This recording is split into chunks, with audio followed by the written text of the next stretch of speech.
اپنا گھر اپنا آشیانہ ایک وزیر اعظم کی اسکیم ہے، اس کے بارے میں معلومات اخبارات میں اور ادھر ادھر آپ کو کافی اشتہارات دیکھنے میں مل رہے ہوں گے، لیکن کچھ معلومات ایسی ہیں جو کہ ہڈن ہیں، جو کہ میں نے خود پرسنلی بینک میں جا کر معلومات حاصل کی ہیں، تو میں چاہ رہا تھا کہ وہ آپ لوگوں تک میں پہنچا دوں۔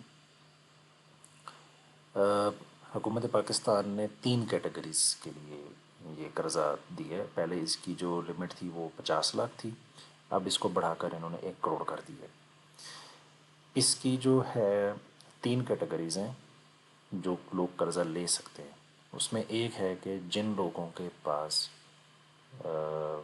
اچھا سوری، ان 3 کیٹیگری سے پہلے تو آپ لوگوں کو یہ بتا دیں کہ یہ وہ لوگ قرض لے سکتے ہیں جن کے پاس اپنا نام پر، ان کے نام پر کوئی گھر نہیں ہونا چاہیے، کوئی فلیٹ نہیں ہونا چاہیے، کوئی کچھ بھی نہیں ہونا چاہیے، وہ پہلی دفعہ اپنا گھر بنا رہا ہو۔ اب آ جاتے ہیں اس کے آگے فردر 3 کیٹیگریز ہیں۔ ایک، قرضہ آپ لے سکتے ہیں کہ آپ زمین لے کر گھر بنائیں گے۔ نمبر 2، آپ بنا بنایا گھر لیں گے۔ نمبر 3، کہ آپ کے پاس زمین ہے، آپ کے نام پر ہے، اور آپ اس کے اوپر گھر بنانا چاہ رہے ہیں۔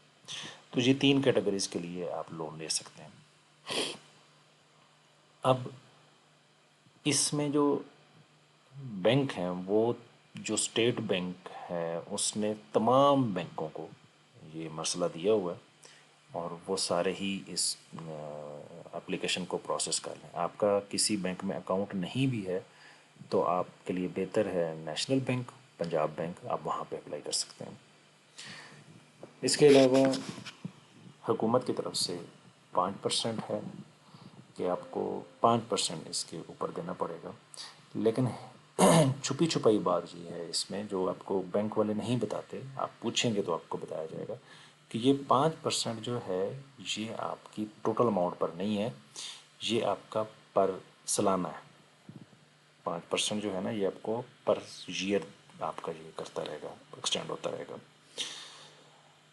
اس میں جو مدت ہے وہ ہے جی 10 سال، اور 10 سال سے اوپر اس کی 20 سال بھی آپ کرا سکتے ہیں۔ 10 سال تک یہ 5% ہے، 20 سال پہ جب آپ چلے جائیں گے تو پھر آپ کی پرسنٹیج جو ہے نا وہ 7% بن جائے گی۔ اس کی ایک ہڈن چیز یہ بھی ہے کہ اس کی ٹرمز اینڈ کنڈیشن لازمی نہیں ہے کہ 20 سال یہی رہیں، آپ کی یہ ٹرمز اینڈ کنڈیشن چینج بھی ہو سکتی ہیں۔ اس کے علاوہ آپ کو پروسیسنگ فیس بینک کو دینی پڑتی ہے۔ ہر بینک اپنی ایک پروسیسنگ فیس لے رہا ہے جو کہ 4,000 سے 4,500 روپے ہے۔ دوسری ایک ہڈن چیز یہ ہے کہ آپ فرض کرو بنا بنایا گھر خرید رہے ہیں، یا آپ گھر بنا رہے ہیں اپنی زمین پر، یا آپ نے زمین بھی خریدنی ہے اور اس کے اوپر گھر بھی بنانا ہے، آپ قرضہ لیتے ہیں۔ تو یہاں پہ جو ایک امپورٹنٹ چیز ہے وہ یہ ہے کہ جب آپ گھر خریدیں گے تو وہ آپ بینک کے نام پہ کروائیں گے۔ مطلب جب تک آپ قرضہ لیتے ہیں 10 سال کے لیے تو وہ 10 سال بینک کے نام پہ مکان رہے گا۔ تو وہ مکان جو آپ بینک کے نام پہ کروائیں گے اس کی جو اخراجات ہیں وہ 1 لاکھ روپے ہے یا 1.5 لاکھ روپے ہے، وہ آپ نے پے کرنا ہے۔ وہ بینک آپ سے چارج کرے گا یا آپ کے قرض کی جو اماؤنٹ ہے اس میں سے آپ نکال لے گا۔ اب فرض کرو 10 سال آپ نے قرضہ لیا، 10 سال کے بعد آپ قرضہ کلیئر کر لیا اور آپ نے مکان اب اپنے نام پہ کروانا ہے، تو وہ 10 سال بعد جو پیمنٹ ہوگی مکان نام کروانے کی وہ بھی آپ ہی چارج کریں گے۔ اس کے علاوہ آپ کا مکان بن رہا ہے یا بنا بنایا دیکھ رہے ہیں، اس کا جو وزٹنگ ہوگی فیس، بینک کا جو نمائندہ وزٹ کرے گا اس کے چارجز بھی ہیں 2,000 سے 2,500، ڈپینڈ کرتا ہے ایریا سے، وہ بھی آپ نے دینے ہیں۔ اس کے علاوہ آپ نے جو ہے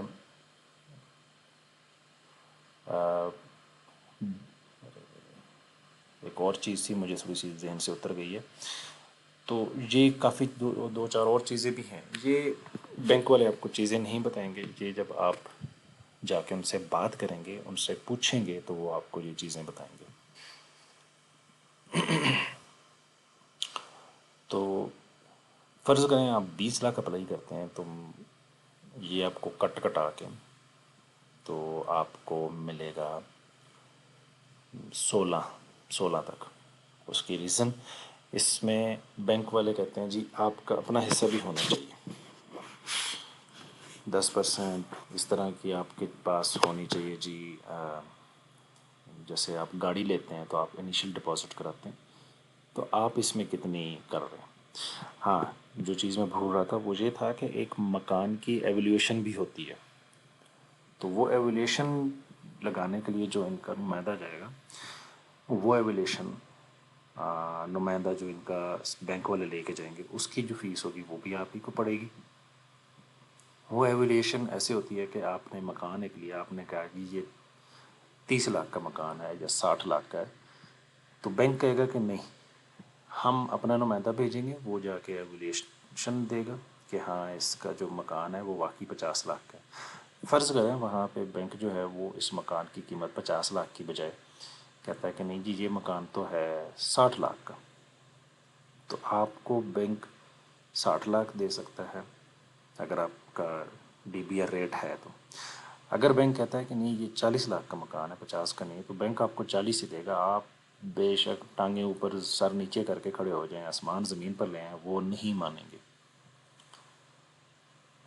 تو ڈی بی آر ریٹ کیا ہے؟ ڈی بی آر ریٹ یہ ہے ڈیتھ پینلٹی ریٹ، کہ آپ کی جو ایسٹ ہے یا آپ کی جو سیلری ہے اس کے 3 حصے کریں، تو آپ کے 2 حصے آپ کے پاس رہیں اور 1 حصہ بینک میں چلا جائے۔ یہ ڈی بی آر ریٹ ہوتا ہے۔ یہ اگر متاثر ہو تو آپ کو بینک یہ قرضہ نہیں دیتا۔ پروسیسنگ ٹائم اس کا منیمم 1 مہینہ ہے۔ 1 مہینے سے پہلے آپ نے بینک سے ڈاکومنٹس لینے ہیں، وہ فل کرنے ہیں اور وہ آپ نے بھجوا دینے ہیں۔ 1 مہینے کے بعد آپ کا جو ہے وہ لون اپروو ہوگا نہیں ہوگا اس کے بارے میں آئے گی۔ دین آپ نے کیا کرنا ہے کہ آپ نے اپنے مکان کی رجسٹری وہ سارے ڈاکومنٹس سبمٹ کرانے ہیں، وہ آپ کا ایک پروسیس ہوگا، بینک کے نام پہ ساری چیزیں شفٹ ہو گئیں، دین آپ کی جو ہے نا اکاؤنٹ میں پیمنٹ آئے گی۔ اگر آپ کا اکاؤنٹ نہیں کھلا ہوا تو آپ کو بینک میں اکاؤنٹ کھلانا ہوگا۔ اور اس کے علاوہ آپ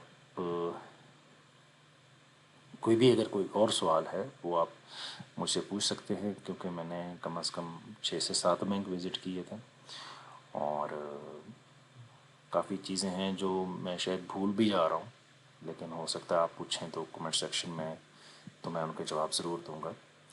ان کی ویب سائٹس آپ کے سامنے آ رہی ہیں، اپنا گھر .gov.pk، اور فون نمبر ہے 05111174211، ان پہ آپ معلومات بھی لے سکتے ہیں۔ تو یہ کچھ اس کے ہڈن جو تھے وہ چیزیں تھیں جو بینک والے آپ کو نہیں بتا رہے، لیکن اگر آپ خود بھی آپ وزٹ کریں گے بینکوں میں تو یہ سوالات کریں، آپ کو جوابات ادھر سے بھی مل جائیں گے۔ بہت شکریہ جی، السلام علیکم۔